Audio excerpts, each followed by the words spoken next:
अगर स्वयं प्रभु को तुम्हारे घर आना होगा ना, तो अब जितने भी लोगों को लगे कि मुहूर्त अच्छी है या बुरी है, जिसके लिए तुम्हें आज भी कोसा जाता है कि तुमने गलत मुहूर्त पर कुछ पूजा पाठ कर लिया, तो बात ऐसी है ना कि अगर उनके द्वार पर भी प्रभु आ जाते ना, तो वो मुहूर्त नहीं देखते। जब अपनी बारी होती तो वो निश्चित प्रवेश करने देते। धन दौलत सुख समृद्धि सांसारिक कई चीजों को वो मांग लेते। और जबकि तुम्हारी ऐसी कोई नियत ही नहीं थी, तुमने तो बस प्रेम वश सेवा भाव से वो सारी चीजें, वो सारी विधि विधान, वो पूजा, वो पाठ, वो सब किया है। तो अपने मन में कोई दुख मत रखो। जब प्रभु को आना रहता है ना, तो वो समय सबसे सुंदर समय होता है। उस वक्त मुहूर्त नहीं देखी जाती है, क्योंकि तुम थोड़ी बुलाए हो, तुम थोड़ी लेकर आए हो, खुद चल कर आए हैं। और जब नारायण की दृष्टि है ना तुम पर, तो ये मान लो कि कृपा होगी और बहुत जल्दी होने वाली है। कुछ ऐसे क्षेत्र हैं जहां तुमने मेहनत तो नहीं की है और तुम्हें उम्मीद भी नहीं है, लेकिन उसी क्षेत्र में तुम्हारा काम कुछ इस तरह से बनने वाला है ना कि सब हैरानी में पड़ जाएंगे। तुम खुद आश्चर्यचकित हो जाओगे कि ऐसा कैसे हो गया। पर अब वही होगा, वो मेरे आशीर्वाद से हो रहा है। तुमने मेहनत इधर किया है, उसका फल उधर मिलेगा तुम्हें, और मिलना भी चाहिए।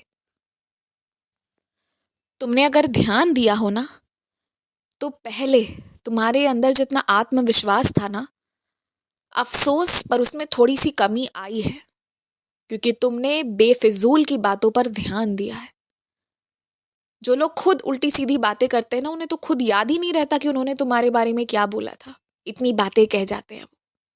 तो तुम क्यों याद रखते हो ये सारी चीजों को? बेकार की बातों से परे हटो। और जब कोई तुम्हें गुमराह करने की कोशिश करे, चाहे जैसे भी, चाहे मानसिक रूप से, चाहे जैसे भी, चाहे शारीरिक रूप से, गुमराह मत हो। एक ही तुम्हारा लक्ष्य होना चाहिए, वो है साई। और बस मुझ में लीन रहो, सब होता चला जाएगा। मैं पूरी तरह संसार से तुम्हारा मन नहीं हटा सकता। अगर हटा दिया ना, तो ना कथा, ना सत्संग, ना भजन, ना कुछ और कुछ पसंद नहीं आएगा तुम्हें। ना सांसारिक चीजें, ना आध्यात्मिक चीजें। तुम्हें सिर्फ मैं ही पसंद आऊंगा। लेकिन तुम्हारा वहां रहना बहुत जरूरी है।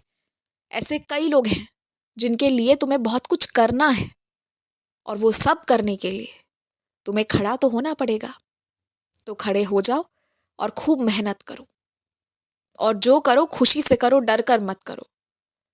अगर किसी को ये लगता है कि बिन मेहनत किए तुम्हें चीजें मिल जा रही हैं और वो उस पर नजर लगा रहे हैं, तो वो बेवकूफ है। उन्हें नहीं पता कि उनसे कहीं गुना ज्यादा मेहनत तुमने की है सबूरी रखकर, और तब तुम्हें आज उसका फल मिला है।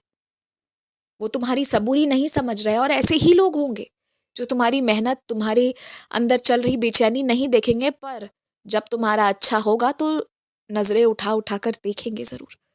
और ये सारी चीजों से रक्षा चाहते हो ना, तो केवल एक बात मानो, मेरी मेरी ऊदी का सेवन करो। और अगर मेरी ऊदी खत्म हो गई हो, मेरी ऊदी ना हो तुम्हारे पास, तो रोज मेरे 11 वचन पढ़ो, और अपने दिन की शुरुआत और दिन की समाप्ति मेरे 11 वचनों से ही करो। किसी की बात का बुरा मत मानो, माफ करते जाओ। माफ करते जाओगे, उतना काम तुम्हारे और मेरे, हम दोनों के लिए आसान होता चला जाएगा। और ऐसा नहीं है कि तुम्हारी आत्मा बुरी है इसलिए अब तुम्हें कुछ लोग चुभ रहे हैं। अब मैं कुछ लोगों को तुम्हारी दृष्टि में पसंद आने ही नहीं दे रहा हूं, इसलिए तुम्हें कुछ लोगों से नफरत सी हो गई है। वो भी भाव मेरे ही उत्पन्न किए हुए हैं। इसलिए कृपया कर अपने ऊपर कोई दोषारोपण मत करो। ये जो बदल रहे हैं ना तुम्हारे भाव, बदल रहा है ना सब कुछ, ये मैं ही कर रहा हूं। क्योंकि मैं तुम्हें ये बताना चाहता हूं कि अकेले आए हो और अकेले ही जाओगे। ना कोई साथ आया था, ना कोई साथ जाएगा। एक दूरी के बाद वो भी वहां से पीठ दिखाकर पीछे हट जाएंगे। तो इसलिए अपने आप पर और अपने बाबा पर आश्रित रहो, क्योंकि मैं तुम्हें भेजा था और मैं वापस भी तुम्हें बुलाऊंगा, और अभी भी मैं तुम्हारे साथ हूं। कुछ ना करो, बस ओम साई राम कहते रहो। मैं वहीं तुम्हारे पास हूं, तुम्हारे सामने हूं। खुश रहो।